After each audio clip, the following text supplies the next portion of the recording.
नमस्कार दोस्तों बच्चों। पिछले वीडियो में हम लोगों ने वॉयस यानी वॉच किसे कहते हैं और असर्टिव सेंटेंस का एक्टिव से पैसिव में कैसे बदलते हैं इनके बारे में अच्छी तरह से जाना। आज हम लोग इंट्रोगेटिव सेंटेंस के बारे में पढ़ेंगे कि इंट्रोगेटिव सेंटेंस को एक्टिव से पैसिव में कैसे बदलते हैं, उनके क्या रूल्स होते हैं, क्या नियम होते हैं, इसके बारे में जानेंगे। इसके पहले थोड़ा हम जब ध्यान लें रीजन के रूप में कि वॉयस यानी वॉच, यह वॉच क्या होता है। कहते हैं जब किसी वाक्य में क्रिया के द्वारा कर्ता या कर्म की जो प्रधानता जो हम देते हैं उसी को हम लोग एक्टिव और पैसिव का नाम देते हैं, और साथ ही साथ जो क्रिया के कथन के प्रकार होते हैं उसे हम लोग वॉयस का नाम देते हैं। अब कितने टेंसों का एक्टिव से पैसिव बनता है तो ये बताया गया था कि जो हमारे 8 टेंस होते हैं, present indefinite, past indefinite, future indefinite. Past indefinite,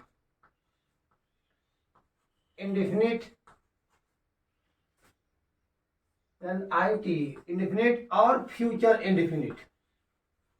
इसी तरह से present continuous, present PRESENT, present continuous, समझिए आप लोग, पास्ट कंटिन्यूअस और फ्यूचर कंटिन्यूअस आप लोग नहीं बदलते हैं। इसी तरह से present perfect tense, past perfect tense, future perfect tense.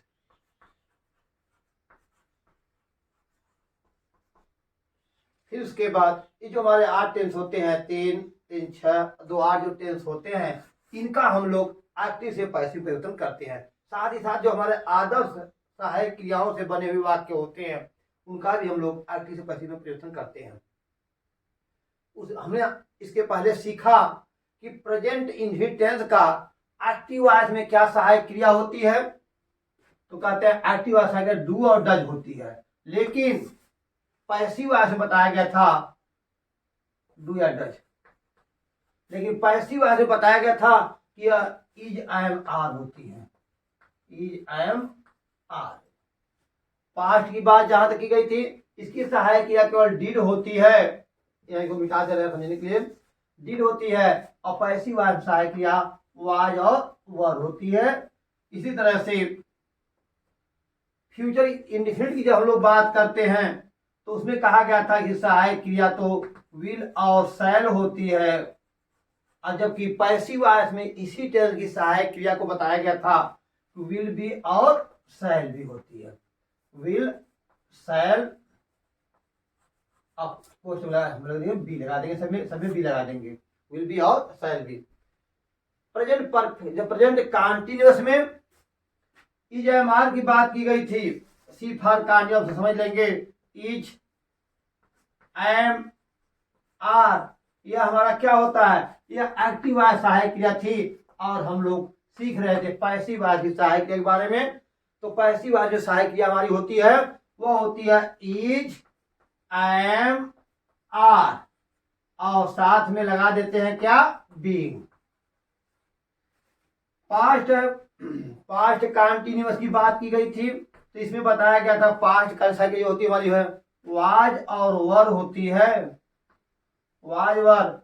और इस टेंस की पैसिव वॉइस में परिवर्तन करते हैं तो सहायक क्रिया क्या होती है, वाज बीइंग और वर बीइंग होती है, यहां बीइंग लगा देते हैं, समझिएगा अपना आप लोग।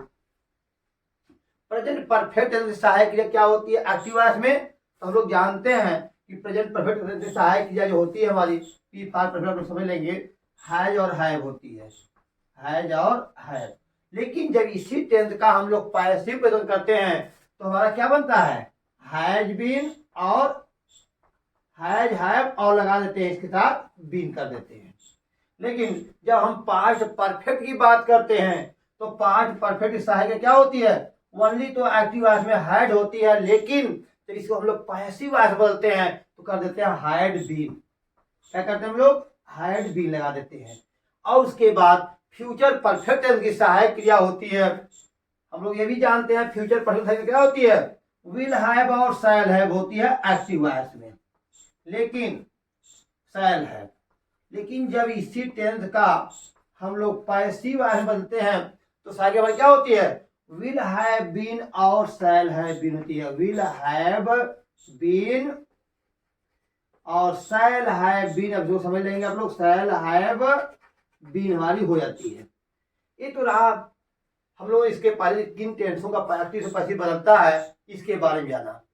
आज जो हम लोग सीखना है इंट्रोगेटिव सेंटेंस, इंट्रोगेटिव सेंटेंस का पैसिव वॉइस में कैसे परिवर्तन करते हैं। इंट्रोगेटिव सेंटेंस का पैसिव वॉइस में परिवर्तन। अब समझिए इस बात को, जब वाक्य हमारा इंट्रोगेटिव हो तो हम लोग जानते हैं कि इंट्रोगेटिव हमारा वाक्य दो तरह का होता है। एक होता है क्या, ए टाइप जिसको कहते हैं सिंगुलर इंट्रोगेटिव, और दूसरा जो होता है हमारा वह होता है बी टाइप यानी ए टाइप, इसको कहते हैं सिंगुलर इंट्रोगेटिव। इसके बारे में हम लोगों ने विधिवत अध्ययन किया था। सिंगुलर SEINGULAR सिंगुलर इंट्रोगेटिव, और दूसरे को हम कहते हैं क्या, इंट्रोगेटिव, नोट कर लीजिए आप लोग। और दूसरा जो हमारा इंट्रोगेटिव रूप होता है वो होता है बी टाइप, बी टाइप जिसको कहते हैं डबल इंट्रोगेटिव, डबल इंट्रोगेटिव समझ लीजिए आप लोग। इंट्रोगेटिव INTERROGATI भी लिख देंगे यहाँ पर। अब एक वाक्य कैसे होते हैं, कहते हैं यह वह वाक्य होता है जो हमेशा सहायक क्रिया से प्रारंभ होता है। जो वाक्य सहायक क्रिया से प्रारंभ होता है वह एक्टिव वह ए टाइप का होता है, और जो प्रश्न यदि बीच में आए व्हाट, व्हाई, व्हेन, वेयर जैसे शब्द यदि बीच में आते हैं किसी वाक्य तो हमारे बी टाइप होते हैं। तो आइए देखते हैं ए टाइप के वाक्य का हम एक्टिव से पैसिव में कैसे बदलते हैं। चलिए इसको देखते हैं हम लोग। कहते हैं देखिए जो हमारा रूल्स होता है एक्टिव से पैसिव बदलने का, आप लोगों को तो याद ही होगा कि एक्टिव से पैसिव बदलने का रूल्स होता है कर्ता, कर्ता, क्रिया और कर्म। यह बहुत सारा टिक समझिए इस बात को। यानी एक्टिव वॉइस में जो कर्ता, क्रिया, कर्म की बात की जाती है, जब हम उसी टेंस का पैसिव वॉइस में बदलाव करते हैं तो जो हमारा कर्म होता है वह क्या बनता है, कर्ता बन जाता है। ध्यान दीजिए ये एक्टिव वॉइस की लाइन है और ये पैसिव लाइन है।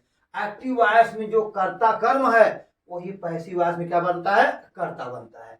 और जो एक्टिव वॉइस में कर्ता है वह पैसिव वॉइस में क्या बनता है, कर्म बनता है। इतना तो हम लोगों को मालूम ही है। अब दूसरी बात देखो इसमें क्या थी, इसमें दूसरी बात बताई गई थी कि एक्टिव वॉइस में जो टेंस के अनुसार सहायक क्रिया होती है, जिसको भी हमने बताया कि एक्टिव वॉइस में जो हमारी सहायक क्रिया होती है, पैसिव वॉइस में हमारी सहायक क्रिया इस रूप में हो जाती है टेंस के अनुसार। तो एक्टिव वॉइस सहायक क्रिया जो हमारी जो है, एक क्रिया के यहाँ दो रूप दिखाई देते हैं, दो रूप देखते हैं हम लोग। एक तो सहायक क्रिया होती है और एक मुख्य क्रिया होती है। तो आप लोग इसको ध्यान देंगे। तो जो एक्टिव वॉइस सहायक क्रिया होती है हम क्या करते हैं, पैसिव वॉइस की सहायक क्रिया वहां लिखते हैं जहां एक्टिव वॉइस सहायक क्रिया प्रयोग होती है। और तीसरी बात जो इसमें खास बताई गई थी वो बताया गया था कि पैसिव वॉइस में मुख्य क्रिया का हमेशा कौन सा रूप लगाते हैं, मुख्य क्रिया का हमेशा तीसरा रूप लगाते हैं। मुख्य क्रिया, मुख्य क्रिया का हमेशा पैसिव वॉइस में हमेशा मुख्य क्रिया का तीसरा रूप लगता है। और एक बात बताई गई थी जो बहुत खास थी, यदि एक्टिव वॉइस में जो कर्ता है जब उसको हम कर्म बदलते हैं तो कर्म से पहले किसी प्रीपोजिशन का प्रयोग करते हैं। और अनेकों बताए गए थे, यानी इस कर्म के पहले जो हमारा यह कर्म है, इस कर्म से पहले हमें क्या लगा देना होता है, हम बाय लगा सकते हैं, विद लगा सकते हैं, इन लगा सकते हैं, एट लगाते हैं, इन लगाते हैं, या आवश्यकता अनुसार जो हमें उचित प्रीपोजिशन हमारे होते हैं शब्द के अनुसार उसके पहले लगा देते हैं। अब देखिए ये तो रहा हमारा असर्टिव सेंटेंस में बदलने के जो नियम वाला था। यदि इसी टेंस का जो हमारे टेंस हैं यही टेंस हमारे इंट्रोगेटिव में हो जाए तो हम उनका पैसिव वॉइस कैसे बनाएंगे। एक वाक्य देखते हैं प्रेजेंट इंडेफिनिट टेंस का। यदि प्रेजेंट इंडेफिनिट टेंस का वाक्य है, ये हमारा एक्टिव वॉइस है, इसमें हमें मिल रहा है कि he does not read a book, ये हमारा एक्टिव वॉइस असर्टिव सेंटेंस का वाक्य मैं आपको पहले दे रहा हूं आप लोगों को। इस वाक्य का हमें किस बदलना है, पैसिव बदलना है। इस नियम के तहत क्या करेंगे, हम जानते हैं एक कर्म है तो हमने इसे क्या कर दिया, कर्ता कर दिया पैसिव वॉइस में, ये बुक हमने कर दिया। यहां तो हम समझते ही हैं। फिर उसके बाद देखिए टेंस के अनुसार सहायक क्रिया, he does not read a book, यह वाक्य हमारा नेगेटिव का है, प्रेजेंट इंडेफिनिट टेंस का है। अब प्रेजेंट इंडेफिनिट टेंस क्या होती है हमारी, इज एम होती है, तो यहां हम क्या लगा देंगे, ए बुक इज। अब जो नए कर्ता के अनुसार हमने इज लगा दिया, ए बुक इज। अब नॉट को हमें कुछ नहीं करना है, not, a book is not. मुख्य क्रिया का हमेशा तीसरा रूप रीड रेड और नए कर्म से पहले बाई का प्रयोग, ही कर्म बनेगा हमारा, रेड बाई, ही क्या होता है, हिम होता है। इतना तो हम लोग समझ ही गए हैं। अब इसी वाक्य का इंट्रोगेटिव करना हमें। यदि यही वाक्य हमारा इंट्रोगेटिव में होता तो हम किसे लिखते इसको, चलिए इसको देख लीजिए। प्रेजेंट इंडेफिनिट टेंस का यदि वाक्य हमारा इंट्रोगेटिव में दिया गया हो तो हम कैसे बदलेंगे, जैसे डज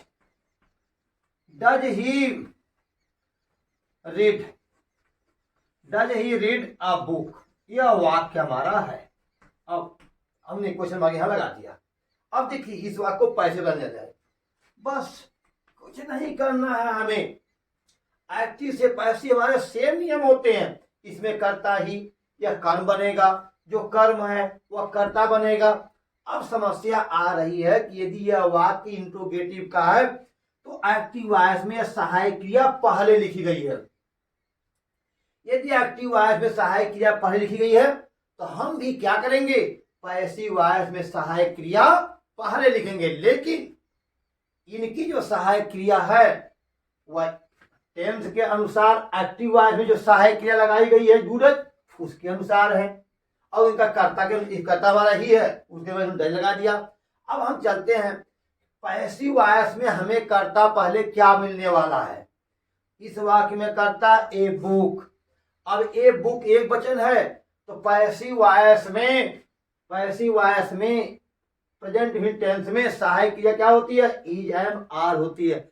एक वचन के साथ हम लोग इज का प्रयोग करते हैं। जब इन्होंने एक्टिव वॉइस की सहायक क्रिया पहले लगाया तो हम भी पैसिव वॉइस की सहायक क्रिया पहले लगाएंगे, लेकिन अपने नए कर्ता के अनुसार।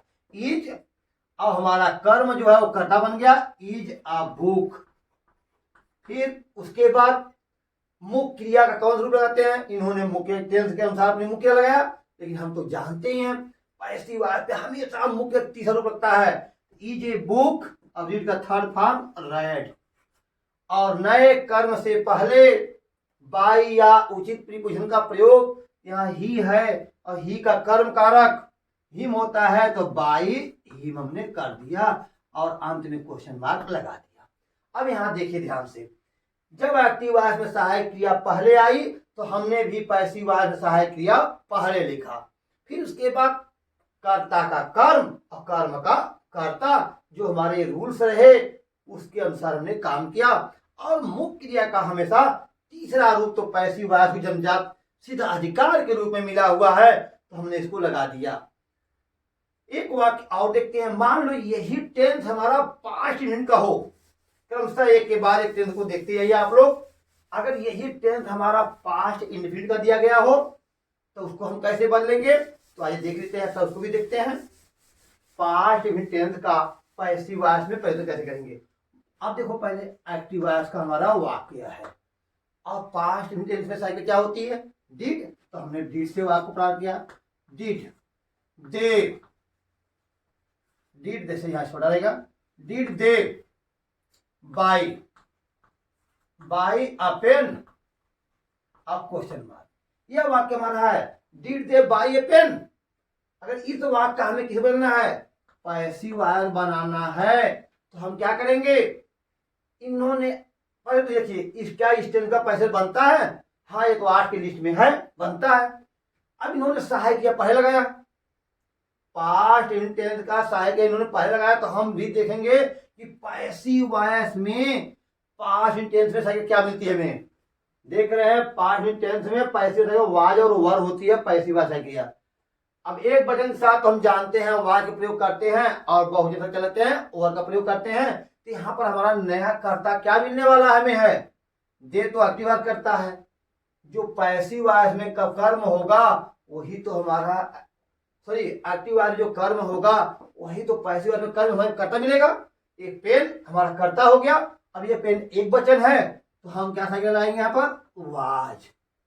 ध्यान दीजिए यह एक्टिव वॉइस की सहायक क्रिया है और हमें पैसिव वॉइस की सहायक लगानी है। कुछ भी एक्टिव से पैसिव बदलना सबसे आसान होता है, सिर्फ वो कर क्या रहे हैं उसको देखिए। इन्होंने सहायक क्रिया पहले लगाया तो हम भी तो पैसिव वॉइस पहले लगा रहे हैं, कहाँ इनसे कम हम लोग हैं। फिर उसके बाद देखो इन्होंने कर्ता लिखा तो हम भी जो कर्म हमारा है वो कर्ता मिलेगा, वाज ए पेन। फिर उसके बाद मुख्य क्रिया का हमेशा तीसरा रूप, बाई का थर्ड फॉर्म बाट, बाई बाट बाट, हमने बाट कर दिया। फिर उसके बाद देखो आगे क्या किया गया, अब नया कर, एक कर्ता जो है कर्म बनेगा, नए कर्म से पहले क्या लगाते हैं, अभी तो समझने के लिए हम बाई लगाते हैं, बाई देम, THEM और अंत में क्वेश्चन मार्क लगा दिया। यह हमारा 5 मिनट का पैसिव वॉइस बन गया। अब आगे देखिए अगर यही वाक्य हमारा फ्यूचर टेंस में दिया गया हो तो उसका हम पैसिव वॉइस कैसे बदलेंगे। जैसे देखिए हम तो जानते हैं, एक वाक्य बोलिए आप लोग जो फ्यूचर टेंस में हो, तो पहले सब सहायक के पहले सर्च कर लीजिए। फ्यूचर टेंस है क्या होती है, विल या शैल होती है। मान लो हमने शैल का विल कर दिया, will they by will they see me, बस इतना कर लीजिए, विल दे सी मी, यह वाक्य हमारा है। थोड़ा सा ध्यान दीजिएगा आप लोग, विल दे सी मी। अब इस वाक्य है पैसे बनाना है, चलिए बनाते हैं पैसिव वॉइस। पहली बात ध्यान दीजिए, इन्होंने सहायक क्रिया पहले लगाया, हम भी सहायक क्रिया पहले लगाएंगे लेकिन अपने नए कर्ता को देकर। अब पैसिव वॉइस में कर्ता हमें क्या मिलने वाला है, तो आप लोग जानते हैं जो एक्टिव वॉइस में कर्ता होगा और कर्म होगा वही तो पैसिव वॉइस में कर्ता होगा। इसमें कर्म यह है, ये हमें क्या मिलने वाला है, कर्ता मिलने वाला है, यानी आई के रूप में आने वाला है। मी का कर्ता कर आई होता है, लेकिन आई से पहले कर्ता पहले सहायक क्रिया, तो कर्ता से पहले सहायक लगाइए। अब आई के अनुसार सहायक क्या हम विल लिखा कि सह लिखा है, आई से सह लगता है तो सैल हमने कर दिया, क्या SHALL सैल आई। ध्यान दीजिए अब इसमें देखिए फ्यूचर इंडेफिनिट टेंस की सहायक क्रिया पैसिव वॉइस में क्या होती है, विल शैल के बाद बी लगता है, विल या शैल के बाद क्या लगाते हैं लोग, बी लगाते हैं। यहाँ देखिए शैल आई के बाद कर्ता के बाद हमने बी लगा दिया, शैल आई बी। अब उसके बाद मुख्य क्रिया का तीसरा रूप, और सी का थर्ड फॉर्म क्या होता है, सीन होता है, और नए कर्म से पहले बाई का प्रयोग, तो बाई और दे कर बनने जा रहा है कर्म, दे कर्म का क्या होता है, दे देयर देम, तो बाई देम हमने कर लिया और अंत में लगा दिया क्वेश्चन मार्क। तो अब देखिए ये तो हमारा रहा सभी इंडेफिनिट टेंस का पैसिव वॉइस। अब देखिए कंटीन्यूअस में दिए वही वाक्य दे दिया जाए तो उनका हम पैसिव वॉइस कैसे बनाएंगे, तो इसको भी देख लीजिए आप लोग। तो मान लो अच्छा एक वाक्य, कोई एक वाक्य इंट्रोगेटिव ए टाइप का बोलिए जो प्रेजेंट कंटीन्यूअस टेंस का हो। जैसे आर, हम जानते हैं present continuous cycle R E जय मार होती है, तो एक वाक्य प्रारंभ करते हैं, are you giving me a pen, are you giving a pen. इस वाक्य में दो दो कर्म, मी और ए पेन, हम आजाद हैं, किसी को भी कर्ता मान सकते हैं। चलिए इसका हमें पैसिव वॉइस बनाना है। इन्होंने सहायक क्रिया पहले लगाया तो हम भी सहायक क्रिया पहले लगाएंगे। इनकी एक्टिव वाच सहायक क्रिया होगी, हमारी पैसिव वाच की होगी। इन्होंने यू को देखकर लगाया अपना सहायक क्रिया, हम अपने नए कर्ता को देखकर सहायक क्रिया लगाएंगे। यह रूल हमें समझना है। यहाँ मी भी कर्म है, ये पेन भी कर्म है। इन दोनों में से किसी योग को हम कर्ता बना लेंगे। किसको बना लें, ए पेन को या मी को? चलिए हम किसी को बनाते हैं, ए पेन को हमने बना लिया। अगर ए पेन कर्ता हमारा है, नया कर्म जो कर्ता मिलने वाला है, तो सहायक क्या मिल गई? ए पेन के साथ इज मिलती है, is a pen, is a pen. अब देखिए present continuous is am are के बाद बीइंग लगता है, तो is a pen being, is a pen being. हमने बताया था कि हम बीइंग में बी में आई कैसे जोड़ सकते हैं। हमने तो इसको भगवान का रूप दे दिया था। जब प्रभु जी परेशान हुआ आईएनजी, तो कैसे जो प्रभु जी आए अपने में समेट लिए थे, इस बात को जानते होंगे। Is a pen being. अब उसके बाद गिव का third form given, given me. और नए कर्म से पहले बाई का प्रयोग, बाई यू का कर्म कार्य क्या होता है? यू होता है, अंत में क्वेश्चन लगा देंगे। यह हमारा कंटीन्यूअस का वाक्य रहा। उसको बोलते हैं इसी तरह से पास्ट कंटीन्यूअस, तो हम जानते ही हैं जहां जयमाल लगता है वहां वाज कर देते हैं। इसको हमें बदलना हुआ एक्टिव वाच में तो वाच कर देंगे, वाच, was they, was he writing, was he writing a letter, question mark. अब देखिए इन्होंने सहायक क्रिया पहले लगाया तो हम भी सहायक क्रिया पहले लगाएंगे। हमारा पैसिव वाच सहायक क्रिया क्या होगी? नए कर्ता। याद रखना हमेशा अपने नए कर्ता के अनुसार ही सहायक क्रिया हमें लगानी है। ऐसा नहीं कि इन्होंने वाज लगाया तो हम भी वाज लगा दें, क्योंकि जानते हैं कि पांच कंटीन्यूअस की सहायक क्रिया वाज के बाद बीइंग लगता है, वहां लिखा गया है, देख लीजिए आप लोग।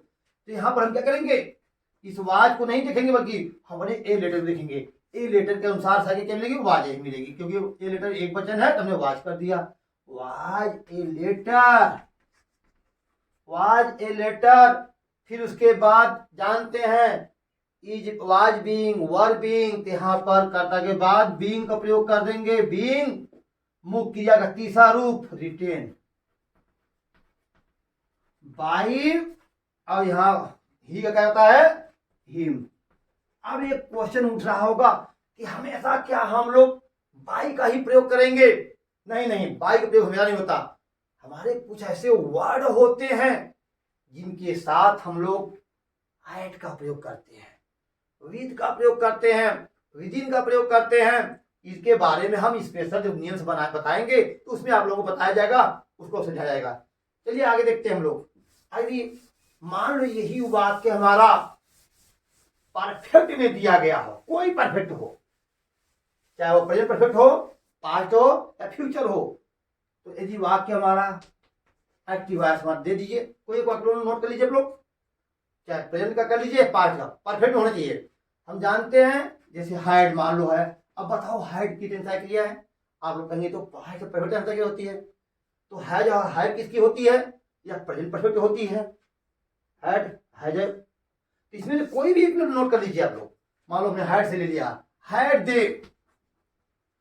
दे सीन द ताज, यह वाक्य हमारा है। अब इसका हमें पैसिव वाच बदलना है। क्या परेशानी है हमें? हम तो जानते हैं कि इस टेंस का पैसिव वाच तो बनता ही है। तो लो भैया, इन्होंने हैड लगाया, हैड लगा दिया इन्होंने, एक्टिव वाच सहायक क्रिया। अब हमें देखना है पैसिव क्या होती है? हैड बीन होती है पैसिव क्रिया। तो हम देखेंगे क्या, हैड चाहे करता है एक वचन हो चाहे बहुवचन, सबके साथ तो हैड लगता है। तो हमने हैड सहायक पहले लगा लिया। और हमारा नया कर्ता क्या आने वाला है? द ताज आने वाला है। हैड द ताज, कर्ता के बाद बीन लगा लीजिए, हैड द ताज बीन। अब मुख्य क्रिया का थर्ड फॉर्म सीन, बाई दे कर्म कारक देम। अब इस अंत में क्वेश्चन मार्क। तो इस तरह से हमारा क्या हो गया। अब इसी तरह से कोई भी टेंस, चाहे वो पास्ट इंडेफिनिट हो और उसमें पास्ट परफेक्ट हो, चाहे प्रेजेंट परफेक्ट हो या फ्यूचर परफेक्ट हो, हमें उसमें समस्या होने की जरूरत नहीं है। हम इस तरह से उसका वाक्य बर्बाद कर लेंगे। वो आर्टिकल पैसिव में बदल देंगे। अगर कोई आदर्श सहायक क्रिया से वाक्य प्रारंभ हो जाए तो उसके लिए क्या व्यवस्था आपकी है? टेंस के अनुसार तो आप सहायक क्रिया पहले लगा दे रहे हैं, वो एक्टिव वॉइस का दे रहे हैं तो आप पैसिव वॉइस लगा दे रहे हैं। ठीक है, चलिए भाई एक वाक्य हम देख रहे हैं एक्टिव वॉइस में जो आदर्श सहायक है, जैसे can you right a poem, क्या तुम एक कविता लिख सकते हो? इस रचने की बात होती है, लिख सकते हो।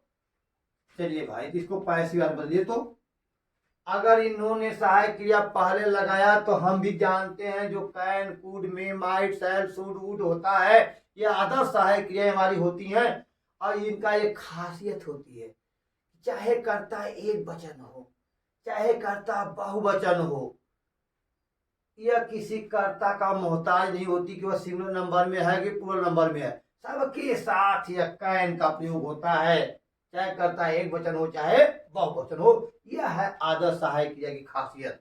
चलिए तो कैन को हमने पहले लगा दिया, कैन। अब इसमें एक नया कर्ता क्या है? ए पोयम है, can a poem, POEM poem. अब पैसिव वॉइस आगे क्या होती है? कैन बी हो जाता है, बी लगाते हैं, कैन ए पोयम बी। अब मुख्य क्रिया का third form written, can a poem be written by you का कर्म कारक क्या होता है? यू होता है, समझ आया? उनपे क्वेश्चन मार्क लगा दिया हमने। ये हमारे आदर्श सहायक क्रिया, चाहे यहाँ पर हम मे का प्रयोग कर लें, में, चाहे हम लोग मस्ट का प्रयोग कर लें, शुड का प्रयोग कर लें, वुड का प्रयोग कर लें, सेम हमारे यही नियम रहेंगे। Would a pen be written by you, must a pen poem be written by you. जो भी कैसे भी करना है, कैसे भी वाक्य हो, अगर can, could, may, might, shall, should से प्रारंभ हो तो हम लोग सहायक क्रिया पहले लिखते हुए इसी नियम का फॉलो करेंगे, करने के बाद बी लगा करके मुख्य क्रिया का तीसरा रूप लिख देंगे। अब प्रश्न उठता है, ये तो रहा ए टाइप के वाक्यों की बात, यदि यही वाक्य हमारे बी टाइप के हो जाएं तब हम पैसिव वॉइस कैसे बदलेंगे? चलिए देखते हैं। अगर ए टाइप के वाक्य थे हम B type, active voice B type के वाक्य, कोई भी टेंस हो, चाहे वो प्रेजेंट हो चाहे पास्ट हो चाहे फ्यूचर हो, सबके रूल्स एक होते हैं। जैसे why are you reading, a book. मान लो यह वाक्य हमारा दे दिया गया बी टाइप का। पहले तो आप लोग टेंस को पहचानिए भाई, कौन टेंस है। इजे मारो आज के बाद यदि आईएनजी लगा हुआ तो कोई कंटीन्यूअस होता है? आईएनजी लगा हुआ है, इजे मार है, ये तो प्रेजेंट कंटीन्यूअस है। अगर टेंस प्रेजेंट कंटीन्यूअस का है तो इसका पैसिव वॉइस तो बनता ही है, साथ में नियम समझिए। यदि वाक्य क्वेश्चन वर्ड से प्रारंभ हो, हमें कुछ नहीं करना है, चाहे व्हाट हो, वाई हो, वेयर हो, व्हेन हो, कोई भी प्रश्न शब्द हो, उनको ज्यों करते पहले उतार लीजिए। उतारो भाई इसको, सबके लिए एक ही होता है। वाई हमारा हो गया। अब चलिए चलते हैं, खेल खेलते हैं अपना। अब तो लग रहा है हमारा यहाँ से सिंगुलर इंटीग्रेटिव दिखाई दे रहा है, इसको लगाने से डबल हो गया, इसको ढक लेने से सिंगल हो गया। देखिए आर से वाक्य प्रारंभ हो रहा है, सेम इसके पहले जो हमने पढ़ा था। यदि वाक्य सहायक के प्रारंभ हो रहा है तो हम भी सहायक लगा देंगे। कैसे? नए कर्ता के अनुसार लगा देंगे। हमारा ये बुक है, ये बुक के अनुसार में क्या मिलेगा? इज। ध्यान दीजिए, वाई मतलब ही नहीं निकला, हमने इसको ज्यों का त्यों उतार लिया, फिर अपने वाक्य को ए टाइप के वाक्य के रूप में देखना शुरू कर दिए। और यहाँ सहायक क्रिया तो हम भी सहायक लगाए, तो इन्होंने करता, यहाँ करता इनके अनुसार था तो हमने अपने इसके अंदर लगा दिया, वाई इज अ बुक। फिर उसके बाद कांटीन्यूअस से बीइंग लगता है, इज एमआर, ओ सॉरी कहाँ है हमारा, इज एमआर बीइंग लगता है। अब यहाँ बीइंग लगता है तो हम भी लगा देंगे, why is a book being. और उसके बाद देखिए मुख्य का तीसरा रूप, यहाँ रीड है, थर्ड फॉर्म क्या होता है? रेड होता है, रेड बाई यू का कर्म कारक यू होता है, और क्वेश्चन लगा देंगे। इस तरह से हमारा वाक्य क्या हो गया? यह पैसिव वॉइस हमारा वाक्य बन गया। कोई परेशानी किसी को? अब आगे देखो, एक वाक्य और देख लीजिए। मान लो हमें ऐसे वाक्य, एक्टिव वॉइस वाक्य है हमारा, बी टाइप में वाक्य बनाना है। तो व्हेन से हमने शुरू कर दिया, when do they, when do they see, when do they see a lion, यह वाक्य हमारा है। अब ध्यान दीजिए, यह वाक्य देखो व्हेन से प्रारंभ है, सहायक क्रिया डू लगी हुई है, यानी यह इंट्रोगेटिव वी टाइप का वाक्य है। टेंस को पहचानिए, टेंस तो हमारा प्रेजेंट टेंस है, इंट्रोगेटिव सेंटेंस है। तो हम तो जानते ही हैं, कोई भी वाक्य हो, यदि बी टाइप का वाक्य है तो पहले जो क्वेश्चन वर्ड है उनको ज्यों करते हैं उतार लीजिए। हमने व्हेन को उतार लिया, व्हेन को ज्यों करते हैं हमने उतार लिया। अब उसके बाद जब ही हमने व्हेन को उतारा, अब इसके बाद ध्यान देखिए तो वाक्य सहायक क्रिया हमारी डू से प्रारंभ हो रही है। ए टाइप का वाक्य दिखने लगा यार, और हटा दिए तो बी टाइप का हो गया। अगर इन्होंने सहायक क्रिया लगाया तो हम भी तो सहायक लगाएंगे, हाँ, लेकिन कैसे? अपने नए कर्ता के अनुसार। अब ये लायन हमारा नया कर्ता आने वाला है, तो सहायक क्रिया क्या मिलने वाली हमें एक वचन के साथ प्रेजेंट टेंस में? देखिए डू डज के साथ इजमार होता है पैसिव वॉइस में, तो यहां हमने नए कर्ता में इज लगा दिया। When is a lion, when is a lion, फिर उसके बाद मुख्य क्रिया का तीसरा रूप seen, when is a lion seen, और नए कर्म से पहले बाई का प्रयोग, बाई देम का प्रयोग हमने कर दिया। अब इस तरह से वाक्य हमारा हो गया। एक वाक्य था, देखते हैं, जहां हम लोग बाई का प्रयोग नहीं करते, बल्कि देखते हैं कि वो किसी और प्रीफरेंस देते हैं। जैसे वाई एक्टिव वॉइस है, why did you, why did you know him, KNOW, know him, why did you know him। अब देखो कोई भी वाक्य हो, इसे मतलब इसमें नो शब्द देखो आ गया। अगर वाक्य में नो शब्द आए, जब नोन होता है तो नोन कभी कभी बाई को ऑब्जेक्ट नहीं करता, एक्सेप्ट नहीं करता है, वो हमेशा टू को ऑब्जेक्ट करता है। क्या चलिए देखिए, इसको बदलिए, या वाई से है तो हम क्या करेंगे, वाई को वाई जो करते उतार लेंगे। फिर उसके बाद नए कर्ता के अनुसार ही हमारा नया कर्म है जो कर्ता बनने वाला है, इसके अनुसार क्या मिलेगी, हमें वाज मिलेगी, क्योंकि जानते हैं पास्ट टेंस में वाज में होता है डिड के साथ। तो वाई वाज ही। अब उसके बाद मुख्य जगह तीसरा रूप नो का थर्ड फॉर्म नोन, KNOWN, याद रखना नोन के बाद कहीं बाई नहीं लगता, इसलिए यहां पर यह बाई टू लगाते हैं हम लोग। जहां हम लोग बाई का प्रयोग करते थे, आज हमने वहां क्या लगा दिया, टू लगा दिया। ऐसे ही हमारे कुछ शब्द और भी होते हैं, चाहे ओलाई की बात कर लो, या और भी जो शब्द होते हैं जिनके साथ हम आया का प्रयोग करते हैं, विदिन का प्रयोग करते हैं, इनका प्रयोग करते हैं, उनको हम स्पेशली आप लोग आगे चलकर बताएंगे तीसरे वीडियो में, लेकिन इसके पर इसको जाना आप लोग। तो why was he known to you का कर्म कारक यू, अंत में क्वेश्चन मार्क लगा दिया हमने। तो इस तरह से जो आपने देखा, जो हमारे इंट्रोगेटिव के वाक्य होते हैं पैसिव वॉइस में कैसे बदल रहे हैं। आइए एक वाक्य हम देखते हैं। यदि वाक्य हु से प्रारंभ हो जाए, इससे प्रारंभ हो जाए, देखिए कोई भी प्रश्न सूचक हमारा हो, चाहे वो कैसा भी हो, लेकिन यदि वाक्य इसको साथ समझेंगे आप लोग, यदि वाक्य हु से प्रारंभ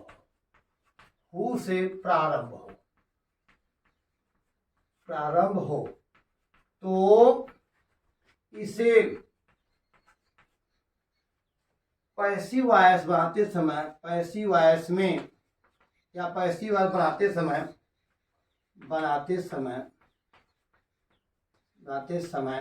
हु को बाई होम कर देते हैं,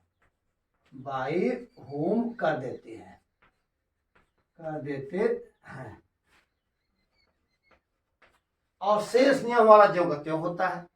जैसे हमने सीखा कथा कर्म कर्म को पता, जैसे who teaches you, who teaches you, यह वाक्य हमारा है, क्वेश्चन मार्क है। अब इसका हमें पैसेज बनाना है, थोड़ा समझिए इस बात को। हमने कहा कि यदि वाक्य हु से प्रारंभ हो तो हु को बाय हुम कर देते हैं, तो बाय हु, बाय हुम। अब कौन सा टेंस यह है? टीचर्स, प्रेजेंट टेंस है, बाय हुम, और नया कर्ता भी हमें क्या मिलने वाला है? ये तो हु हमारा कर्म हो गया। देखो हमने हु से पहले बाय हु का हुम कर दिया, इसके पहले बाय लगा दिया, ध्यान दीजिएगा, हु को हमने बाय हुम कर दिया। फिर उसके बाद ये नया कर्ता हमारा यू है, यू के साथ क्या मिलेगी? Are, by whom are you, और टीच का थर्ड फॉर्म टाट होता है, TAUGH, अंत में क्वेश्चन मार्क। या इसी वाक्य को हम चाहे तो ऐसे भी कर सकते हैं, पहले हम करें यू, यह करता है ना, इसको हमने करता हमने यू कर दिया, यू, फिर सहायक क्रिया आर, यू आर टाट, यू आर टाट। अब यहाँ हु एक ऐसा शब्द है, क्वेश्चन वर्ड है, जो कर्ता का भी कार्य करता है, प्रश्नसूचक शब्द का भी कार्य करता है। यह हु डबल रोल कर रहा है। शुद्ध शुद्ध इंट्रोगेटिव यह होता तो यहाँ सहायक क्रिया का प्रयोग हम किए होते प्रेजेंट टेंस में, लेकिन हमने अफर्मेटिव मानते हुए यहाँ यस का प्रयोग कर दिया। तो ऐसे स्टेज में यह हु यदि कर्ता का रोल जैसा दिखाई दे रहा है, तो इसको हम ये जो बाय हु को हम बदलते हैं हु में, और उसके पास बाय लगा देते हैं, यू आर टाट बाय हुम, हु का कर्म कारक, हुम अंत में क्वेश्चन मार्क। ऐसे भी कर सकते हैं हम, इस तरह से दोनों तरह से हम इसको पैसेज में बदल सकते हैं। किसी भी टेंस में दिया गया हो, हम इसी नियमों का प्रयोग करते हुए पैसेज को बनाते हैं। इसके पहले बाय हुम का प्रयोग बाय हुम लिख देते हैं, या प्रारंभ करिए या तो लास्ट में लगाइए, ये आपको आजादी है। तो इस तरह से आप लोगों ने इंट्रोगेटिव सेंटेंस के बारे में कुछ समझा। अगर यही वाक्य हमारा कैन से शुरू हो जाए इंट्रोगेटिव में, जैसे देखिए मान लो हु कैन एक्टिव वॉइस है, इसमें दोनों चीज हो जाए हमारी, who can lift, who can lift this box, who can lift this box, इस बॉक्स कौन उठा सकता है?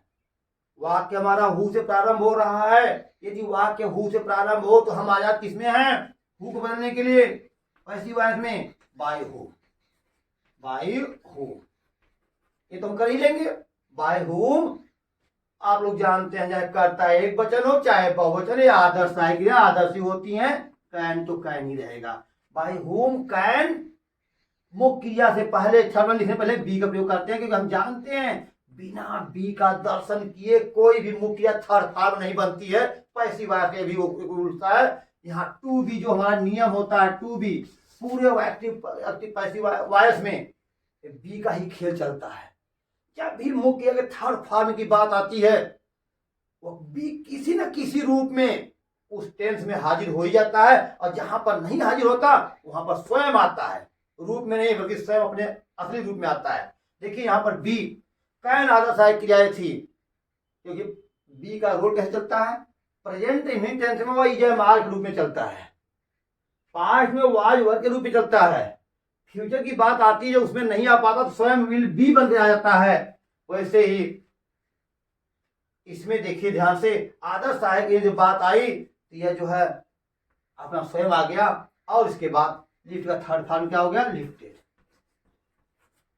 तो by whom can be lifted, sorry गलती हो गया, ध्यान दीजिए, हमने तो यहां पर कर्ता को लगाया ही नहीं। By whom can this box, बिना कर्ता के हम सहायक लिखते नहीं है, तो by whom can this box, यहां नोट करना होगा, दिस बॉक्स, फिर बी लिफ्टेड, यह गलती हमारी हो गई थी, लिफ्टेड, अंत में क्वेश्चन मार्क। देखिए बाय होम का कैंस, अब कैन सहायक क्रिया हमने किसको देखकर लगा दिया भाई? हम दिस बॉक्स थर्ड हम लिखना शुरू कर दिए थे। अब देखिए ये कर्ता को लिख करके ही भी हमने डी का प्रयोग किया, by whom can this box be lifted. अब आगे देखिए, ये तो आप लोग समझ गए होंगे कि यदि वाक्य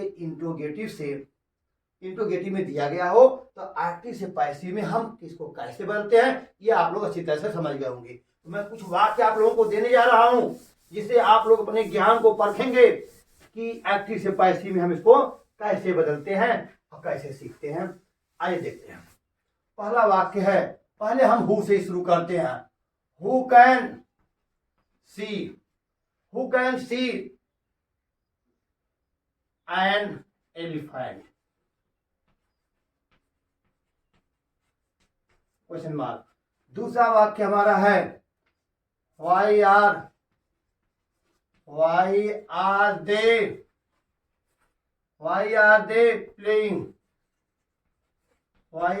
playing a game, question mark. अब तीसरा वाक्य है, when do you read a poem, question mark. चलिए चौथा वाक्य है, did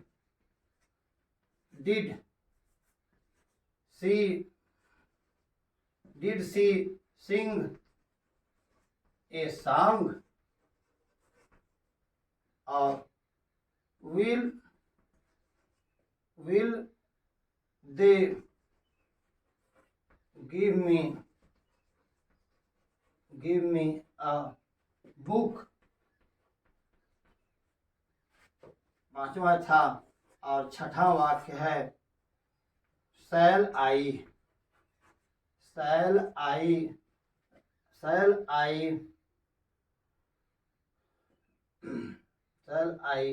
play a game,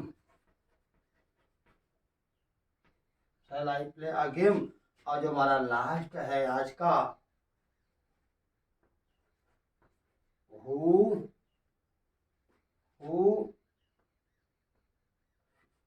teach